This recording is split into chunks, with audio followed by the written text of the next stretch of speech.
All right, what did we pick for the line that gives us a direct variation? Like, it has that slope and that slope. A, B, C, or D. Okay. A.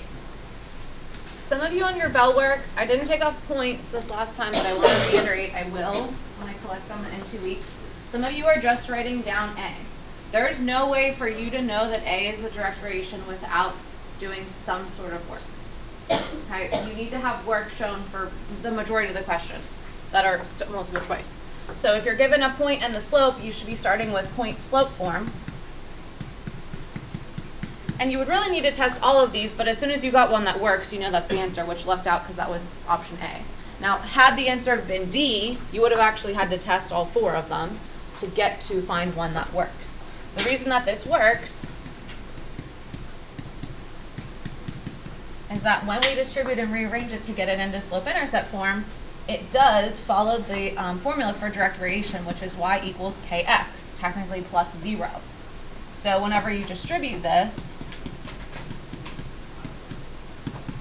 2/3 times -9 will get me -18 divided by 3, which is -6.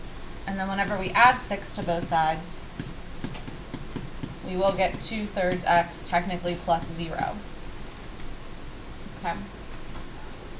So again, make sure you're having work to support your answers on your bell work.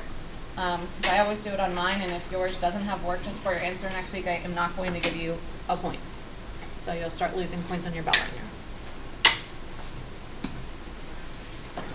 All right. Oh, I don't have our homework up. Do we have questions from our homework? Remember, you are supposed to be checking them on Google Classroom. I haven't seen anyone put check marks on their paper in a long time. You're supposed to be doing that every night. Were there any ones that you wanted to go over? And I apologize again that I didn't follow the directions. Like, you should have -1.24 plus 0.66, probably, unless I rounded something. But were there any that we had trouble with the graphing calculator, or that we didn't get correct?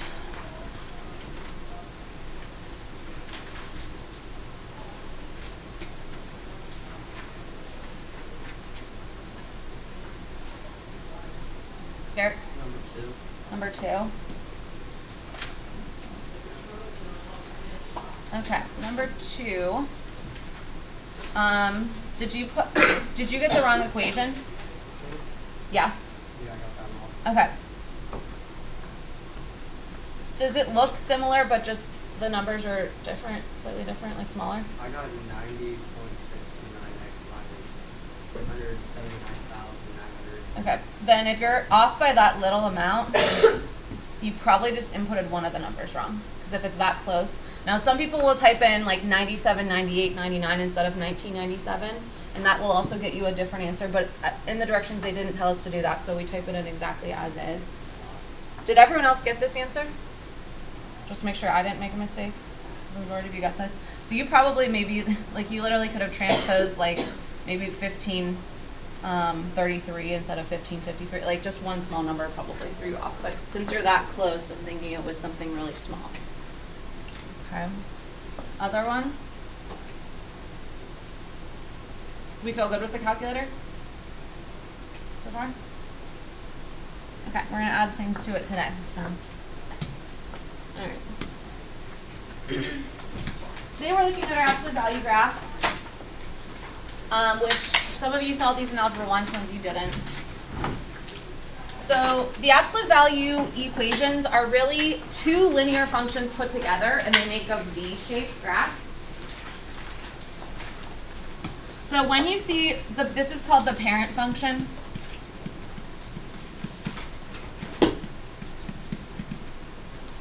What it actually is, the absolute value of x, actually has the line y equals -x, okay? That goes from -infinity to 0, and then from 0 to infinity, you see the line y equals +x. So this one has a slope of -1, this one has a slope of +1. And that's because the absolute value, we know, always has to be positive. So you can see that our y value would always be positive, because no matter what you plugged in, and then you can see that the y coordinates are always positive. That's why the line never goes underneath the y-axis. Okay. So our formal definition for an absolute value is a function in the form f of x equals the absolute value of mx plus b, close your absolute value bars, and plus c.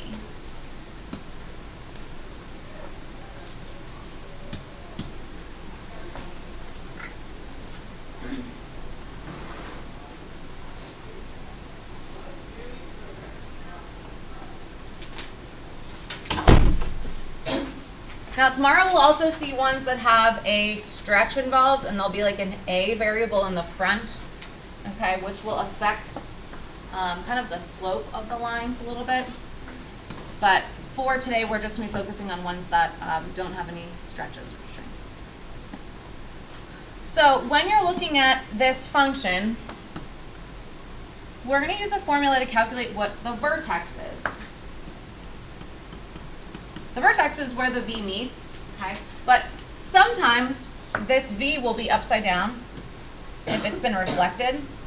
Okay, so the vertex is always going to represent either the maximum point or the minimum point that the function ever reaches, depending on which way you're seeing your absolute value. So that's what it'll say. The vertex of an absolute value function is the point where the function reaches its maximum or minimum for the equation. We should have absolute value bars here. Y equals absolute value of mx plus b plus c.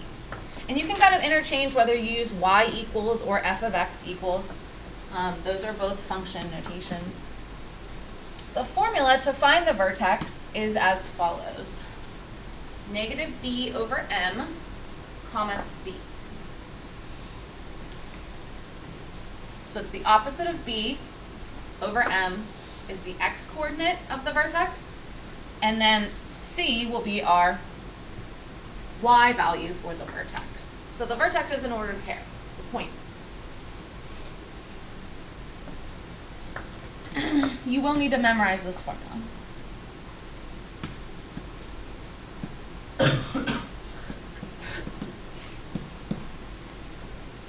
All right, so we have two examples below that are going to ask us to graph each absolute value function.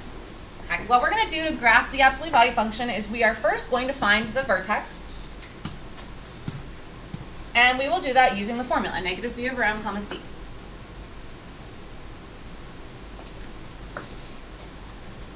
Then you're going to create a table of values. So on the front of this note sheet, I'm going to show us how to do it without a calculator. On the back, I will show us how to do it with a calculator. So we'll do it both ways today. We'll create a table of values. Now when you do a table of values, that's just like your x, y little table, you're going to want to put the vertex, whatever you get for the vertex, let's say it's 2, 3. That's going to go in the middle of your table. Okay? And then you're going to pick two x values that are smaller than it and two x values that are larger than it, so that you can kind of get an idea of what's going on the left side and the right side of the vertex, okay, to give you a picture of whether it's facing up or facing down. So that's what it says here. Pick two values that are below the vertex and two values that are above the vertex. Then we'll plot the points, connect the dots, and we'll have two lines, actually two rays if you think about it, that would make our V-shaped graph. All right, so the first one that we see is y equals the absolute value of 3x plus 12. So again, think about your general form.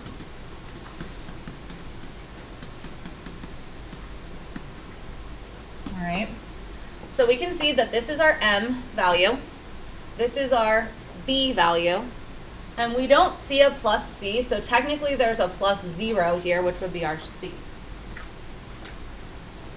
Okay, so step one is to find our vertex using our formula, the opposite of b divided by m, comma c. So we'll take the opposite of b. b is a positive 12, so we'll take a negative 12, divided by m, which is 3, comma c, which is 0. And we'll simplify a negative 12 divided by 4, divided by 3 is negative 4. So that's our vertex. Okay, so that tells me where the V is meeting. but we need to get a few more points. So now we're going to create our table of values.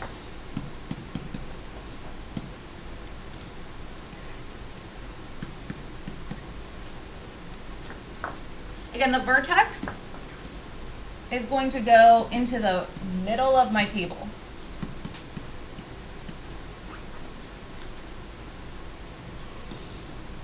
And I need to pick two x values that are smaller than it and two x values that are larger than it. Some students like to pick ones that are right next to it, like -5 and -6. Other students like to pick like -8, -10, whatever you want to pick, but you do want to make sure that's going to fit on your graph. Okay, so I think the graph's a 10 by 10, pretty much. And then some students like to pick, again, the points that are right here, or some students might want to pick like 0, 1, 2. It doesn't matter, you get to pick the other points because you're going to plot them. But if you want, you can just do the two that are right next to it on either side. Okay. And then to find out what value you're getting for your y, you actually need to take each of these and plug them back into your function. Okay. So for example, y equals the absolute value of 3 times -6 plus 12. Just evaluating, plugging in a value and simplifying. Absolute value of -18 plus 12, absolute value of -6, which will get me 6. Doing the same thing for all of the others.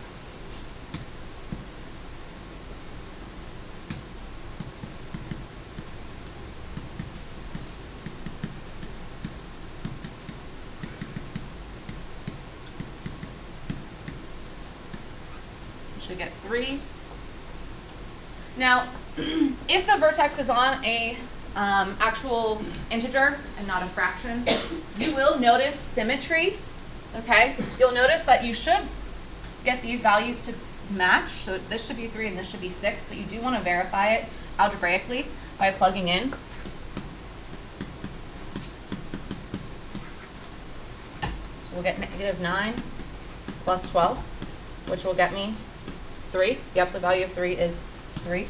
So again, you can kind of see that there is symmetry around the vertex. And double check, we'll get -6 plus 12 is 6. The absolute value of 6 is 6. Now all we have to do is plot these points and connect. Okay.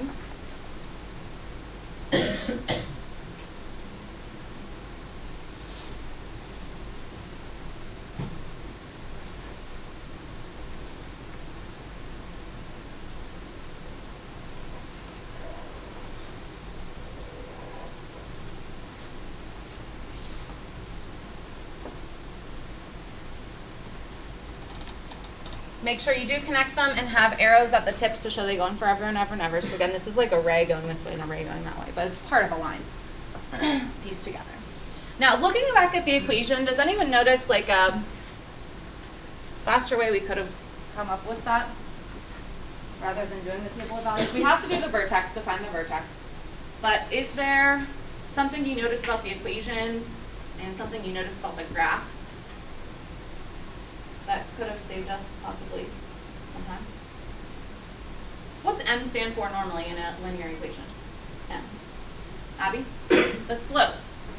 So if you notice, looks like the slope was 3, up 3 over 1, up 3 over 1. Okay, that will work as long as there's not a number out front.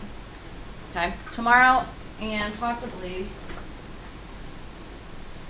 today we'll see a negative in front. That will affect it by a stretch or a shrink. But you can use that as kind of a check, okay? All right, let's do the next one. Let's find our vertex. Again, start out by labeling our M, our B, and our C.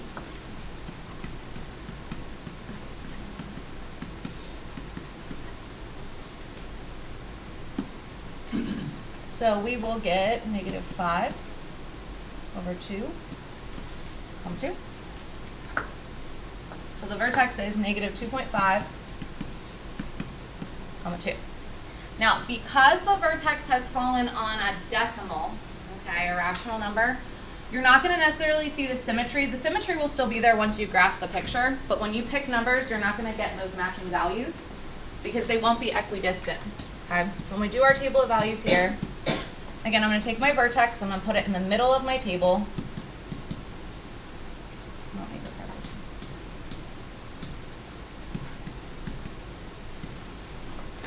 I'm going to pick two numbers smaller than it, so maybe -3 and -4. And then two numbers, and you get to pick whatever you want, as long as it fits on the graph. You could pick -7 and -8, doesn't matter. As long as whatever you plot is still going to connect to make the same graph. And then a number bigger than it is actually -2 and -1 if you want. But some of you might do -1 and 0. It, again, does not matter. So take these and plug them back in to the original function.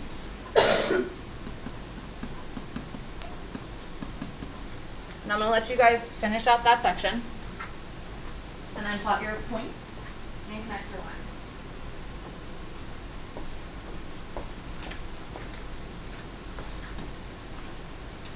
So this one did actually end up coming out symmetrical in our values. We should have gotten 5 and 3, and then 3 and 5.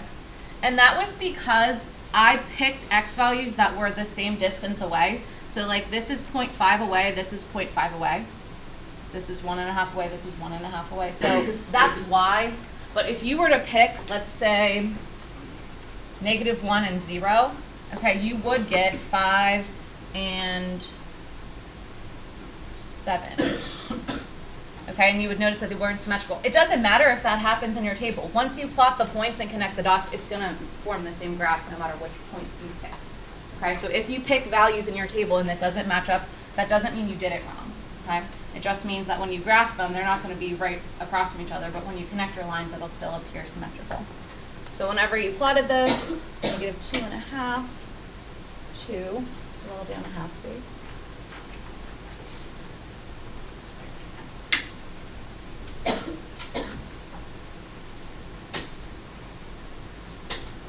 Okay, again, if you graph like this on your quiz on Friday, you will lose points. So make sure that you're not just connecting the dots that are provided. You should be using that popsicle stick to draw a straight line, which you can see mine didn't look straight.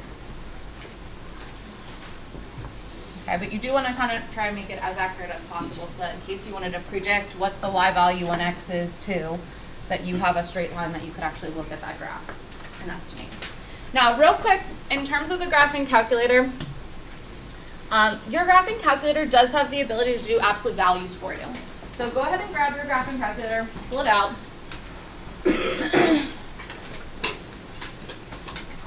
And we'll probably want to take some notes on this.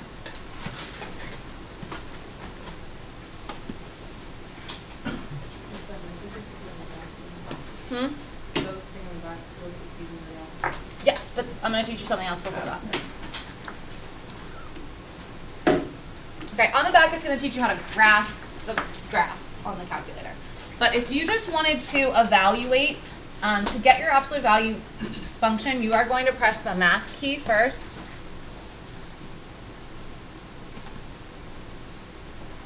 You'll arrow over to the number category. Bless you. And then you will choose option 1, which says ABS. So this is your absolute value. Okay. So, and if you have a newer calculator, or you guys went out and bought one, yours will probably do an actual bar instead of a parenthesis. So like if you wanted to do this in your calculator without having to do it by hand, which we should all be able to do it by hand, but if you wanted to do this, you could type in 2 parenthesis -4, close your parentheses, plus 5. Now you have to close a parenthesis to indicate that the absolute value bar closed, and then type in your plus 2, and you would get 5. Now another trick on the graphing calculator is if I wanted to do this for the next value, you don't have to type this all back in. Okay. If you notice above the enter button it says entry, if you press second enter, it will recall the last thing you typed in your calculator. Why is this useful? Well, I could just arrow back and change the 4 to a 3. There's my number. You can do it again. You can actually hit second enter and it'll recall things that you typed before too. It stores a history of what you typed in your calculator. So some of you, whenever you tell me you got the wrong answer, sometimes you'll see me do that, second enter, and see what you typed in to find your mistake. Okay? So this can be something that you could use if you want to double check your math, or if you ever need to use a graphing calculator to find the absolute value of something. Okay? All right, on the back, what we're going to do is we're actually going to graph on the graphing calculator. Fine. So on the back, we're going to use the graphing calculator to actually type this in to our calculator, and it's going to graph it for us. So let me just first talk about the graphing calculator. These buttons up at the top are all the graphing buttons. Okay? So these are all related to if you want to graph something. And when you graph something, it has to be in the form y equals. Y equals mx plus b. Y equals x squared plus 2x. So if you want to put an equation in, you press the y equals button. Now, first of all, if you guys can make sure that you have everything cleared out, if you got a calculator from me, you might have stuff in there, but we need to type this into the y equals. Okay? Now, this is a negative. You need to make sure you use the negative key, not the minus key, because it will give you an error. You can't interchange those like you do on your paper. Okay? Now I need to get the absolute value bars. So again, to get the absolute value, I'm going to do this process. I'm going to press the math button, arrow over to number, option 1, which says ABS. Again, people with the new calculator, it's not going to say ABS. It's probably just going to put a bar. Right? Now inside, I'm going to put 3x plus 4. Now the x variable, let's write this down, is the button underneath the mode that says x, t, theta, and I think it says n probably. Okay, this is the variable button. If you do the alpha x, you're actually putting the letter x, not the variable x. So anytime you're putting an x in, you'll press this button right here. Okay, right underneath your mode. Everyone with me so far? Okay, type in plus 4. Close the absolute value bar, so on our calculator we'll close the absolute value parenthesis. Anyone with a new calculator, you're just going to hit arrow over to get out of that. Okay? It'll move you past the bar, and then we'll type in plus 6. All right. Now, once you've entered your equation, if you want to see the graph, okay, you can just press the graph button, but oftentimes you will have adjusted your window, the zoom, zoom in, zoom out, that you may want to just start with zoom 6, which stands for standard. We're going to use the zoom 6 key a lot. So the zoom button, again, everything is focusing up here today. Zoom, and you can see that option 6 is standard. So what that does is it does a 10 by 10 by 10 by 10 window. So a normal graph paper. And you should see the graph. Okay? Now, the hard part is taking this sometimes and putting it on our paper. Right? It's like, oh, where is that? I think it's here. So if you're having trouble seeing the graph, the other thing that you can do is you can press second graph and you see that it says table. So second graph gets you your table. So some students like to use the table rather than the graph. And what this does for you is it does what we did on the front, but without having to plug all the numbers in. It calculates all values for you. Now, in terms of the vertex, so that you don't have to calculate it, if you want, you can scroll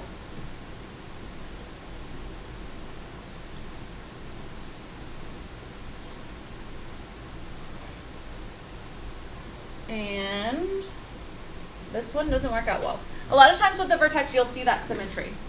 Okay, so you'll see like the numbers start repeating. This one actually is not going to. And that's because our vertex is going to be -4/3, comma 6. So this was our M, our B, and our C. So you may still want to find the vertex by hand if it's going to come out to be a fraction. Okay, so that's like -1 and 1/3, comma 6. Okay, so then you can pick a couple values below and above it and graph them. So maybe -2 and -3. And then maybe -1 and 0. So do you see what I said, how there's not symmetry? We're not seeing it. When you plot the points, it's still going to look symmetrical. It's just that the vertex happens to fall on a rational number. Okay, so we'll plot those. the best that we can.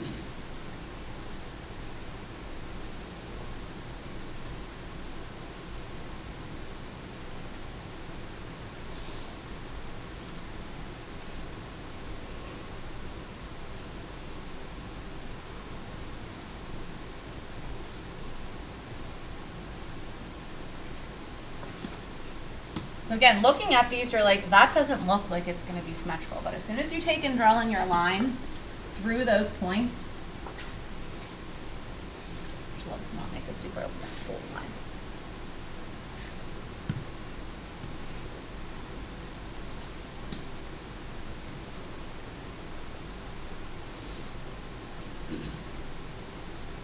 You will see that it does.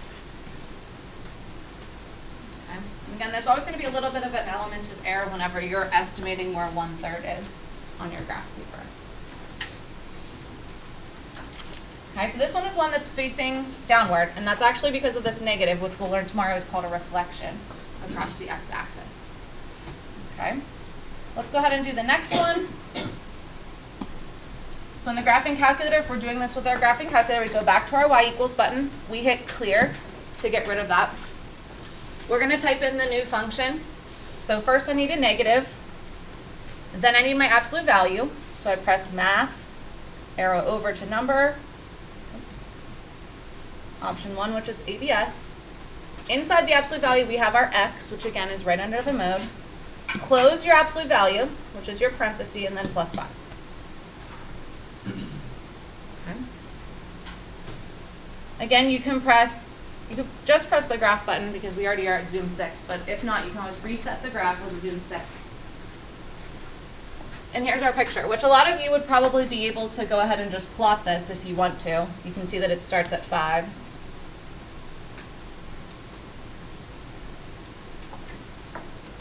And you can see that it's going down 1 and over 1. But if you want to verify, remember you can use the table. So second graph gets me my table.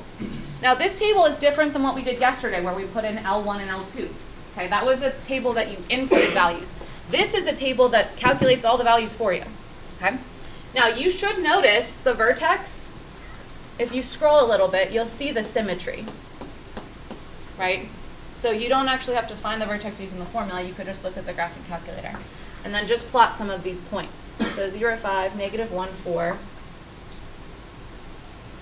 negative 3, 2, negative 2, 3, excuse me. You don't have to write the table down if you're using the graphing calculator. You can just plot the points from reading.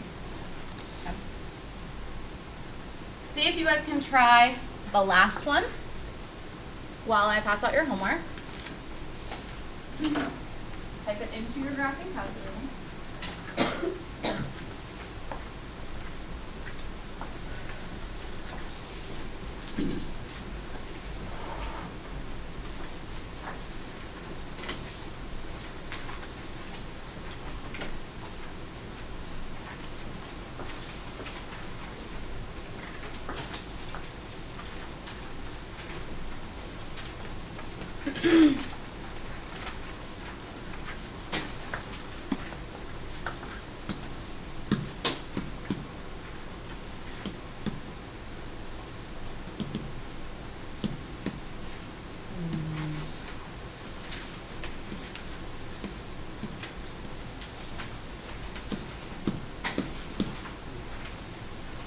So when you put in a fraction, remember it's just division. So you should have 3 minus, not a negative, so it should be a longer, you'll notice in the calculator, ABS x divided by 2.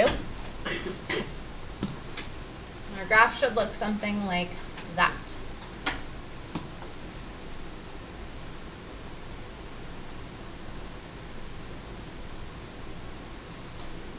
Again, if you like to verify, press second graph to get your table of values.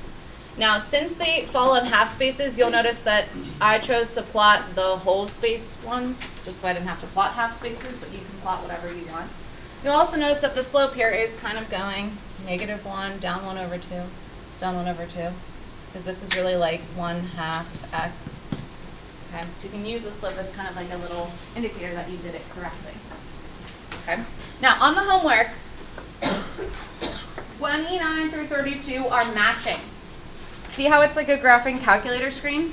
I would do these on your graphing calculator and figure out which one matches up. You also could, if you don't like that, you could find the vertex of each one and then figure out which one. But numbers 33, 34, and 35, I'd like you to do without a calculator. So if you want to write that down, 33, 34, and 35, which are on the front, no calculator. I'd like you to try to do those by hand. On the back, same thing, 42, 43, and 44, no calculator on those. I'd like to see your table of values by hand. And then the last three, you'll see that it has a little graphing calculator next to it. Those ones you're going to use the graphing calculator for, okay? And you can graph them how we did on the back. But that way you can practice both ways.